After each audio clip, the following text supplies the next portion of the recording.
Political JAC chairman Kodandaram దీక్ష విరమించారు. కోదండరాంకు మధ్యగిచ్చి చుక్కారామయ్య దీక్ష విరమింపజేశారు. అంతకుముందు భూ నిర్వాసితులకు సంఘీభావంగా ఇవాళ ఇందిరా పార్క్ వద్ద మహాధర్నా నిర్వహించాలని టీజేఏసీ నిర్ణయించింది. అయితే ధర్నాకు పోలీసులు అనుమతి ఇవ్వలేదు. ముందు జాగ్రత్తగా జిల్లాలోని జేఏసీ నేతలను అదుపులోకి తీసుకున్నారు.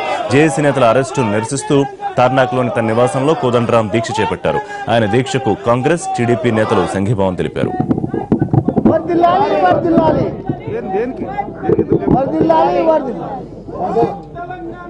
ఆదిలాబాద్ లో ఓపెన్ క్యాస్ట్ వల్ల భూమి కోల్పోతున్న వాళ్ళు కానీ, ముచ్చర్ల ఫార్మాసిటీ వల్ల భూమి కోల్పోతున్న వాళ్ళు కానీ ప్రతి ఒక్కరు కూడా మాకు చెప్పిన విషయాలు రెండు మాకు చాలా స్పష్టంగా అర్థమైంది.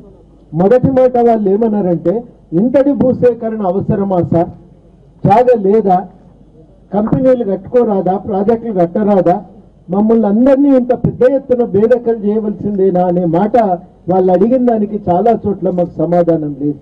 అభివృద్ధి అవసరమే కానీ అభివృద్ధి పేరుతో ఇంత పెద్ద ఎత్తున నిర్వాసితులను చేయటం కూడా అవసరం లేదనేది అందరికీ కూడా ఒక అభిప్రాయం ఏర్పడ్డది. మల్లన్న సాగర్ ఇంత అవసరమా సార్, దాన్ని కుదించవచ్చు కదా, సమాధానం లేదు. ఇమామాబాద్ నుంచి నీళ్లు వచ్చే అవకాశం లేనప్పుడు నువ్వు ఎందుకు ఇంత రిజర్వాయర్ నిర్మిస్తున్నావు అనే దానికి మాకు ఇప్పటికీ ఒక సమాధానం రాలేదు. ప్రతి ఇంజనీర్ కూడా ఈ ప్రాజెక్టు కరెక్ట్ కాదు, దీన్ని కుదించాల్సిందే అనే మాట మా అందరితో ప్రైవేట్ గా చెప్పిన విషయం కూడా ఈ సందర్భంగా మనవి చేస్తాం.